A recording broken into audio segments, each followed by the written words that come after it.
Hello, and welcome to the Motherhood Village podcast. I'm on with a very special guest, Ms. Sarah Maynard, who is the founder and CEO of The Start Effect. She helps people understand the impact the digital world has on their offline lives and find balance between online and unplugged so that they can live a safe, healthy, and intentional life in both worlds.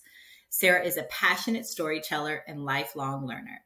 She has worked with kids for almost 20 years, and she is a children's book writer and illustrator and digital marketing communication strategist.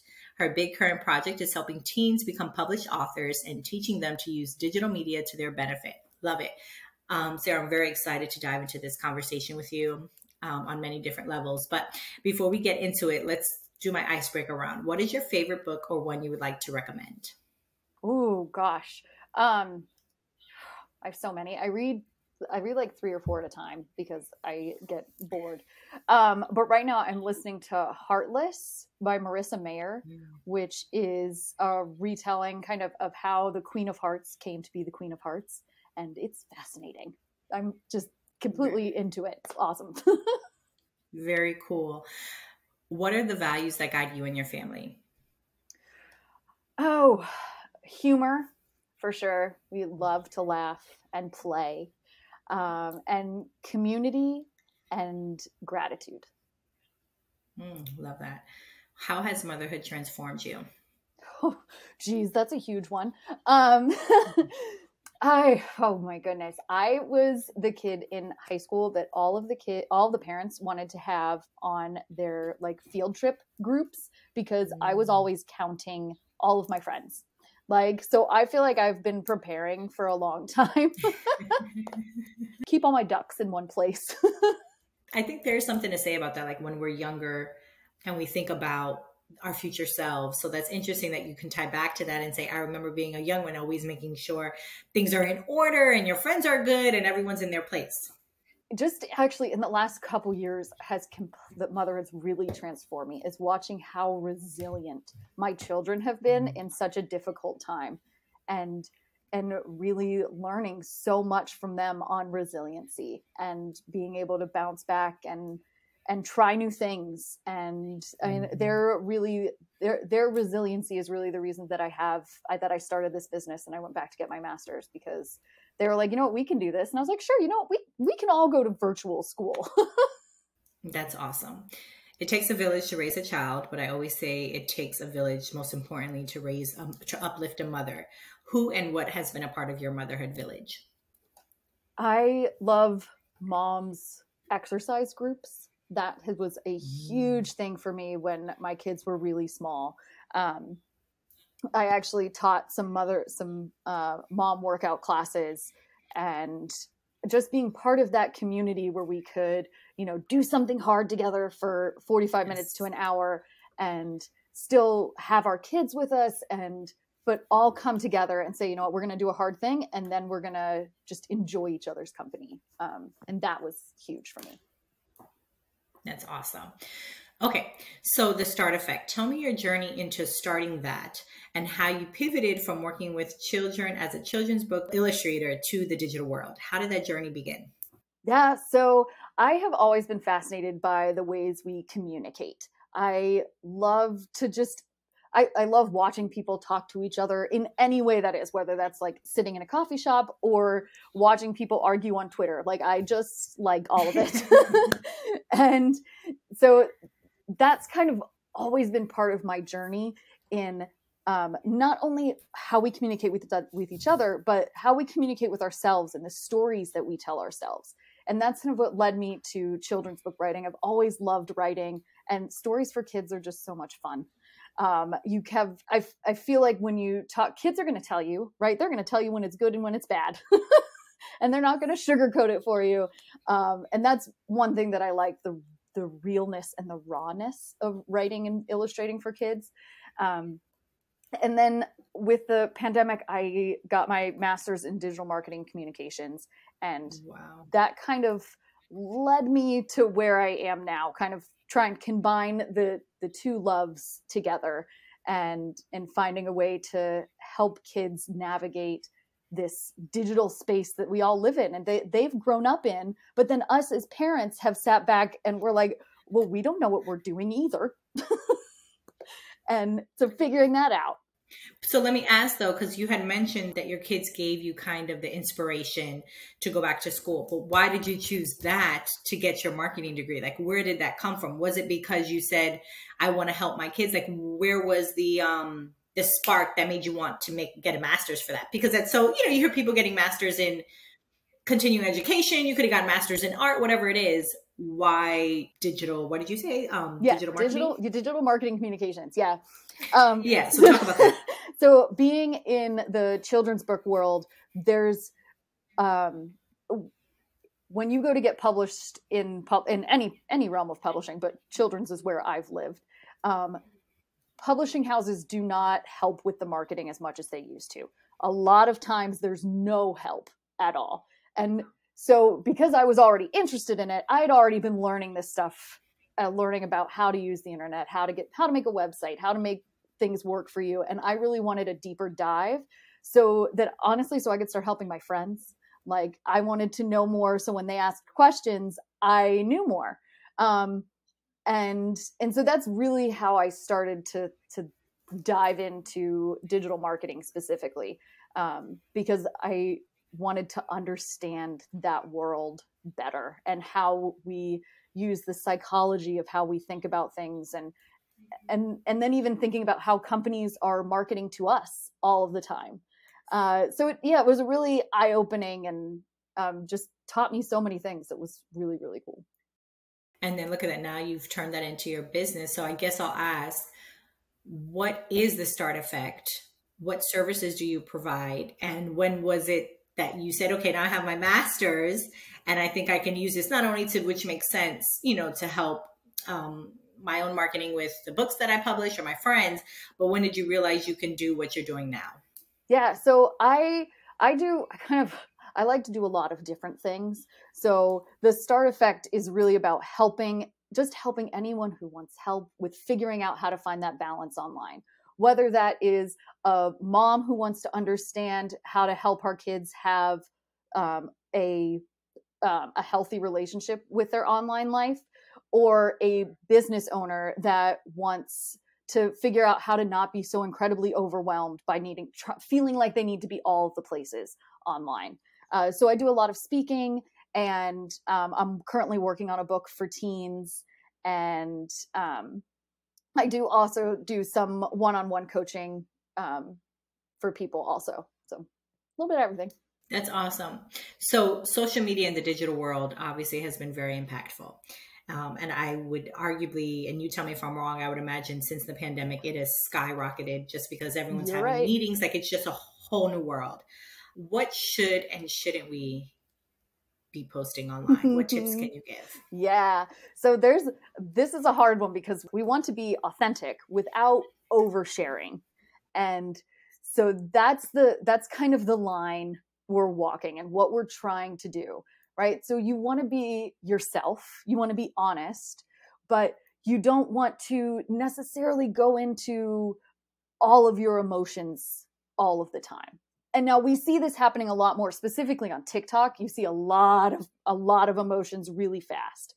My biggest suggestion is to take a couple of minutes at least. When you see something, take a few minutes, maybe journal it out first, maybe type it out in the notes app first, and make sure that whatever it is that you're posting because it is true to you, not because your emotions are guiding your words. Because there are things like, we don't want to be sharing secrets of others or our own secrets just because we're angry, right? Or scared or sad. Because I see it all the time that someone will make a decision and say something, and then there are consequences from those actions. There was a woman on Twitter who had gotten a new job and was just not excited about it. Was really not excited about this new job at all. So she tweeted, "Oh, geez, I have to go to this job. It's going to be terrible. I know I'm going to hate it." Her new boss saw it and told her, "No, you don't need to come in. You're not working here anymore." So even before she got into work for the first day, she lost her job because she let her emotions get ahead of her and said something in a way that she thought was anonymous, but we're really not anonymous, especially when we're using our own names and using things that can be tied back to us. We have to be keeping conscious of that it comes back to us on this side of the screen. And I would imagine I've seen, I guess, now that you're mentioning it, I think a lot of times people use social media as like their diary, right? So it's like their way, they're showing their day, they're showing this. And I guess I can see, I don't know, my generation, I think it was like right at the cusp, not even at the cusp, we're after. I was born in 83. So I didn't get on Facebook till later. I didn't get on, all of that. But I'm talking about the younger generation that, all they know is the digital world, basically. I can see how it's easy to fall into that trap of wanting to share because that's what they see as everything, without realizing, to your point, that things can be tracked, things can be tied back to you. We see cancel culture with tweets from 10 years ago that are coming back to haunt people. So I guess my next question is, before we kind of dive into the whole motherhood and business owner aspect of it, because my listeners are mothers, some of them are mompreneurs, business owners. But what do you think is the future of the digital and internet world? Like, what does that look like? What do you think that looks like? Ooh. My hope, I'm going to go with what I hope is going to happen. I hope we find a way to, because it's going to be continued to integrate into our lives. I mean, we already carry it around on our watches. It's going to start to be something we look through in our glasses and our contacts and our whatever it is. I mean, it's going to be things we wear. But what I want to see is I very much hope that we find a way to have a healthy balance with that we're able to still enjoy sitting around the table with other human beings in one space without the technology, or using the technology to help us, especially for those who, may have some disabilities, that their technology is helping them be able to interact more fully in a conversation. But, I hope that we can find a way in which it becomes something that is beneficial for all of us, and we don't end up with that feeling of loss when we step back from it, or anxiety or FOMO when we don't do it for a little while, that we all have a much more mindful use of how we use it. I guess, like you said, it's finding that balance, because we know it's inevitable. We know more is coming.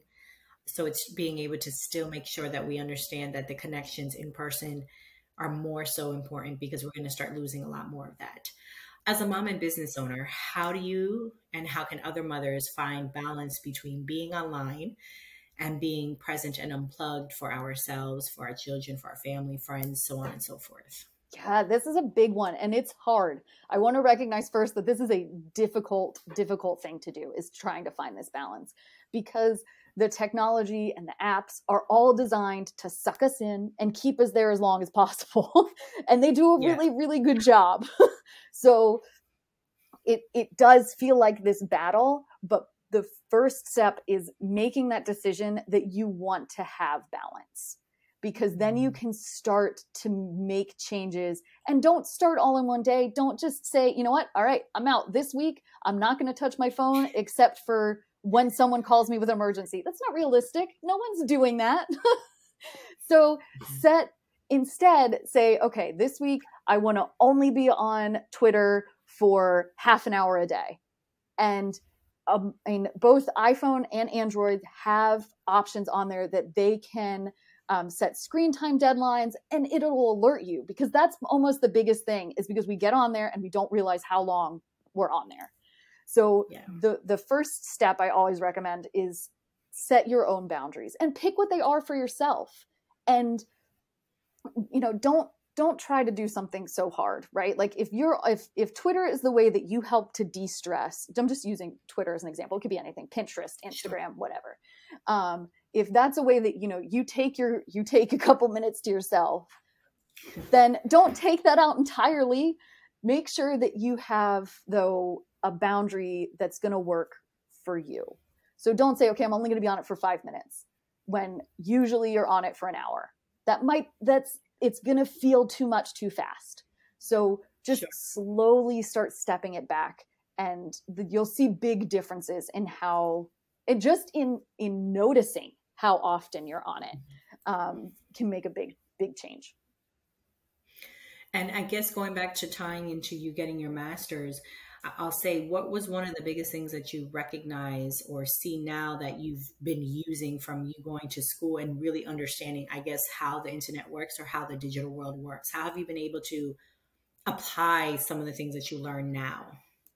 Yeah, I think one of the biggest like aha moments for me was really thinking, and I think in the back of our minds, we all know this, but in really researching it and digging into it for my master's, looking at how businesses use social media and how the social media platforms themselves run their business. Because we get on these platforms and they're free for us to use monetarily, but we're paying in our time and we're paying in our information. And that was the big one that like does not, like before would leave my brain, right? It would be like, oh, it's fine. I'll just click on all the things and I'll watch all the stuff. But I'm much more conscious now about when an ad pops up on my feed, or what I'm scrolling past versus what I'm clicking on and watching the whole video of, or what exactly I'm responding to. So it's just a mindset shift. And I'll say one more kind of offset to have that. So for someone who can't get their master's, right, in what you got your master's in, what are some things that they can do research on, right? That they can maybe watch a documentary? Are there books that they could read so that they could also better understand the psychology of it and not get trapped in the rabbit holes that social media and the digital world want us to get into? Yeah, there's a couple really good ones on Netflix. The Social Dilemma, I think that's the name of it, on Netflix was really good. Yes, yeah, I saw that one's really good. Scary and mind-boggling that I was like, OMG, like this is crazy. Yeah. That one was really like kind of big business. And really it's, for me, one big shift that I have made is curating my social media feed, my own feed, and looking at people that have something to teach me, whether that is, just people that are different than me in any way. I've really tried to curate it and look and interact with those profiles more often, because that's what starts showing up more on your For You pages, which that for me has been the biggest change. And you definitely don't need to be going to school for that. It makes sense.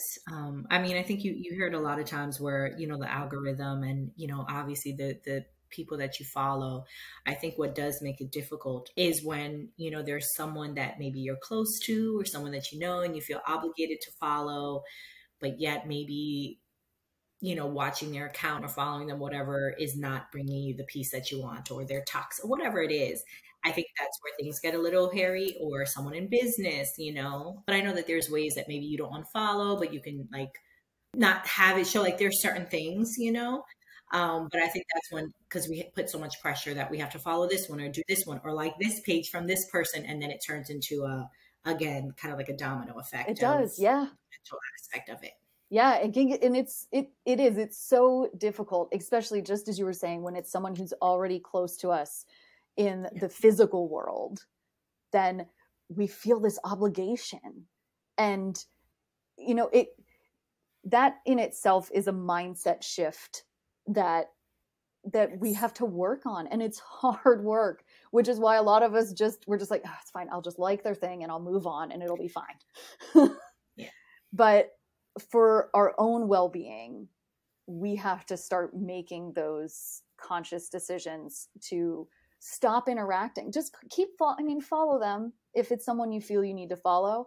But once you see something, just scroll right past. They're not going to know. And that's part of it, is they're really not going to know. Sure. Or you can say, oh, it didn't come up on my feed, like if they ask or whatever it is. Yep. The internet can be a very scary place, right? It has, you hear of the black internet or the whatever. It's like a whole, especially with information overload, misinformation. How do you get your kids to talk to you, or to talk to you, or what tips can you give to parents to make sure their kids talk to them about what they are doing online? And are there ways that we can monitor their online behavior? Oh, yes. So my number one tip for parents is find something that your kid is already into. Maybe that is a game they like online, maybe it's an app they like, whatever it is, and have them teach you how to do it. Have them say, you know what, hey, you said this was neat. Like, teach me how to do it, and use that. Let them be the expert, right? And so, because we all like to talk about ourselves, we all like to be the expert. So that just opens that pathway to communication. And while they're teaching, right, you can be asking some, maybe a little more leading questions like, oh, well, what do you like most about this? What is the best thing for you? Who do you talk to? What do you talk about? And just, if you use it as a tool for them to be teaching you, they're a little less guarded about what they're sharing, and you can use that kind of as your in. And now if it's an online game, don't play it with them and their friends. That's not what I'm saying. Don't do that. They don't want you to do that. But say it's like a Minecraft or Roblox, like have them teach you one aspect of it. Make that something that maybe the two of you do for half an hour after school, and then let them go off and have fun with their friends, right? But it's something that you two can share in a world where they feel like you don't know anything. And that's one of the number one things I hear from kids. They're like, my mom doesn't know what I'm talking about.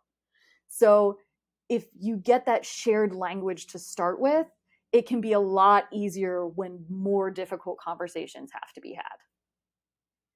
And that's so poignant, because I've actually interviewed some, licensed mental health therapists, counselors, Gen Z psychologists. And a lot of them say that, but not in the way that you're saying it, because you're like, oh, well, to find out, but it all is correlated. They were saying it more of like ways for you to connect with your teen, ways for you to connect with your children. So you're in essence saying the same thing. But the reason why it's so important is to go back and saying, so that you can kind of understand how they're connecting, how would they connecting? Maybe they'll say who they're talking with, or you can get a better understanding of how the game works. But I think more than anything, it just helps with the connection. And truthfully, I feel in my heart, and granted, my son will be 5 Thursday, so I'm still new to all of this. But being a child myself, friends and things, I think the more we can grow connections with our children, the better it will be, whether it's technology they're dealing with or whatever it is. Friends that might have bad influences, I think the more connected we can feel to them and have them feel like they have more autonomy and power in who they are. And you kind of play that reverse psychology, basically, is what you're saying. Like, oh yeah, teach me. Like, oh, I'm so interested in this. And, have them really be the expert, but really you're trying to figure out what it all entails, I think is more impactful than anything. But I will say, I know for me, especially because my son is getting older, what about the online predators? What about, meeting people online? And I know, like you said, you can find out about the games, but how do we monitor the behavior? How do we, you hear kids running away, meeting with strangers? Like, I guess, and I know you can't solve the problems of all of that, but what are some tips, strategies that you can give to parents listening of being a little step ahead and protecting their children?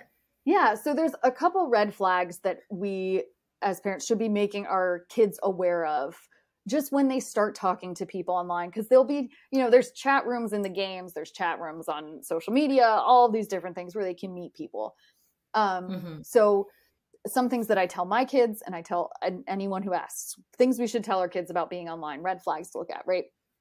So if someone comes and says, no, you know what, don't tell anybody we talked, keep our relationship a secret. Anytime they say keep our relationship a secret, that's a number one red flag. Why do they want, and so a lot of this comes back to helping our kids, even with that critical thinking, like, why do they want to know that? Why is that important? Another one is not accepting digital gifts. So digital gifts are really difficult to track because they're just like an Amazon gift card or a Roblox gift card, which are really, really hard to track. And so when I was talking to my 14-year-old about this, I was asking him, I was like, okay, well, if you were talking to somebody on Minecraft or Roblox and they said, hey, here's $15, do whatever you want with it. And he was like, yeah, I'd take that. That's awesome. And I was like, okay, but if you yourself had $14 or $15, what would you do with it? Would you just give it to someone you just met? Would you give it and he was like, well, no. And I was like, so maybe we shouldn't be taking things from people because we don't know their intention of what they're trying. Right. And so a lot of times they'll come back with, hey, I gave you that, so why don't you send me this? Or why don't you meet me here, or whatever. So that's something just to start them thinking about it. So it's because as soon as I said it to him, he was like, oh yeah, that would be weird. I would not, if I had it, I wouldn't be just giving it to people. And I was like, right. So do you think any other 14-year-olds are out there with like, hey, I've got an extra $15, I'm just going to give it away?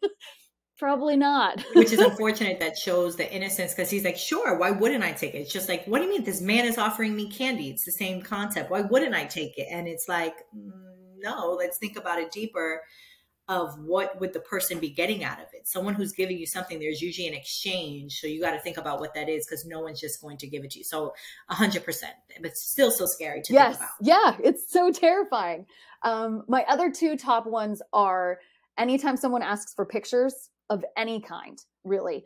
But my top ones are if they ask for you in pictures with your pajamas on, pictures of your hair, pictures of your feet, pictures of you with body parts that are usually covered by clothes, like just and helping them to start to think about it, because they don't think about it at all. So these conversations aren't ones that we want to be having, but we have to, just so that they're aware that they might happen.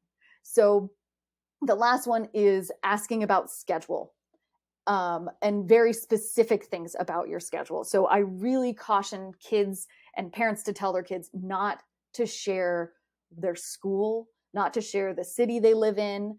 And I mean, it's something, if you've met someone in person, then they already know enough about you. They're not going to ask you that stuff anyway. But anything that gives any part of your location, you want to keep that private. So I tell kids, like, it's fine to tell them what state you live in. That's fine. Like, let them know what part of the country or the world you're in. That's okay. But don't narrow it down more than that. And specifically thinking about social media as they get older, one thing is if they have uniforms for a sport or something, that blurring out the name of the school when they post a picture of themselves, that it's about making it not as hard, because they still can, like, if someone is super determined, there's not a lot you're going to be able to do. And that's unfortunate, but that is the way it's going to be in person also. So it's about setting them up with these skills to help make it not easy, because unfortunately there is going to be someone who does make it easy. I would imagine it's also just having that relationship with your child and being honest. I am a firm believer in truly, I mean, obviously as they're within age. So if my son is going to start playing video games, in my mind, I'm like, okay, trying to hold off as long as possible, maybe 8, 9, 10. At that age, you can start having much more serious conversations to say, this is why, because there are people out there who prey on this, and really being honest, like, this is the world. This is unfortunate. Not everyone, but there could be that possibility. And actually, I'm glad you mentioned about the school. So how do you feel, before we go into my last few questions here, how do you feel about parents sharing their kids' information? So like my social media page, it's all about motherhood. So I do share stuff with my son, not all the time, but I always block out his school information because he does wear a uniform, because my page is public. Is it really that serious for even parents within their social media, like to make sure that they are protecting their kids even on that level? Yeah, I definitely would, as a parent. And this is something, because we were never taught how to do any of this. And so we're still all learning. And I want to make sure that moms and parents, that we all know, like, give yourself some grace. You're learning some new things. And if you have done some of these things before, you can go back and delete them now. And that's just going to make it harder for people to find. Unfortunately, once it's on the internet, there is no eraser on the internet. So it's out there, but you can delete things. So for example, I had pictures of my kids when I had a private Facebook profile. And then when I started my business, I made it public. But when I did that, I also went through and deleted all of the pictures of my kids first, because I didn't want to be sharing it. And they didn't have, them as babies didn't have anything to do with what I'm doing now. So it didn't make sense for them to be there in the first place. But thinking of like first day of school photos or end of year photos, then if we all love to see those pictures and kids are excited and parents are excited, but just sticking a lot of information, so much information. Yeah. So making sure if they're wearing a uniform, blurring that part, blurring the emblem out, not adding your teacher, the teacher's name or the school, or if you're taking pictures outside, make sure that the number of your house is not visible in the picture that you're posting. So just, yeah. So taking pictures in like a blank background, get like the brick or the siding or a tree or something. And because we love to see those things. So one story I'll say about this is I have a friend who has a teenage son who wanted to start a Twitter account. And he didn't want her to follow him because he knew that she posted some stuff about their life. And he was like, I just don't want people to know that stuff about me. I want it to be just about what I want to talk about. And she came to me and she's like, well, is he right? And I was like, yeah, because people can look at his follower list, see that you have the same last name, and then just say, oh, well, I can go find out all this information on this profile. And unfortunately, this happens throughout our lives. So even us as adults, if there's something that someone wants to find out about us, they may go look to see what our parents are doing also. So it's not only that we're looking at what we should be teaching our kids, sometimes we also have to be looking at what our parents are doing and our extended family. Because I've had to have some conversations with my extended family saying, like, please don't post the names of my kids when you take pictures and post them. Because it all comes back, and as I said before, there's no eraser, so it's all out there. It's scary. It's very overwhelming. Like you said, this is uncharted territory. We've never been here before, so it's a big thing. But this is the point of these kind of conversations, right? For the information to be out there. So now we'll kind of pivot back to the general question here. Why do you think a ban on digital devices is not the answer when our kids mess up online? Yes. Yeah. So I think as parents, when our kids do something online that either they've said something or they've been on it too long or they've watched a lot of things or anything that they shouldn't be watching, right? Our first instinct is to protect them by taking it from them. And the problem with that is for our kids, for this generation of kids, is it's not just an entertainment device. It is their social lifeline. It is how they are connecting with all of their friends. And so when you take that device entirely from them, you're not doing what you think you're doing for the most part, right? We think we're protecting them and we think we're helping, but what we're doing is completely isolating them. Making them feel like they're isolated, Exactly. Then they add the anxiety. They're not part of their friends, so now they feel I'm not the FOMO. They have all these other emotions that come with it that they can't explain to you that this is what they're feeling. Yes, exactly. And so what I suggest doing is sitting them down and saying, okay, look, this is something that you're going to need to learn to regulate for yourself. So how many hours a day do you think you need this device or this app or whatever, and help them set up those boundaries? Similar to what I was saying before for ourselves, because we also want to teach them that in the future, when they're adults and we can't help them as much and something happens and they need to take a step back, how are they going to be able to do that? So teaching them to self-regulate and do it. Exactly. So this is so much of that.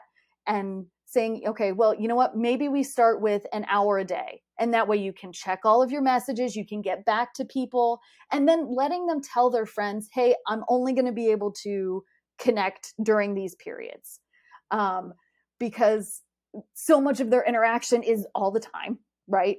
That it can feel like, well, on both sides of that screen, it can feel like they're getting cut off. And so we want to make sure that they're communicating to the people that they care about, that they're going to be taking some time off and shrinking the amount of time that they're using something. And all of that is skills that we want them to have as they get older. 100%. And I guess my last question when it comes to digital marketing, the digital world and everything, as a business owner, how often do you think we should be posting? Like, do you think, because there's so much, right? You hear post every day. Then there's, I forget the gentleman who wrote the book that basically he doesn't have any social media. And you probably know of him, and he's successful, right? He doesn't believe it. He doesn't, whatever. And he's successful. He's written books. What is that? Is it what our mental health allows? What are this allow? Like, speak on that. Yes. Yeah. So the first thing I would think about is making sure that you're using a platform that you already enjoy.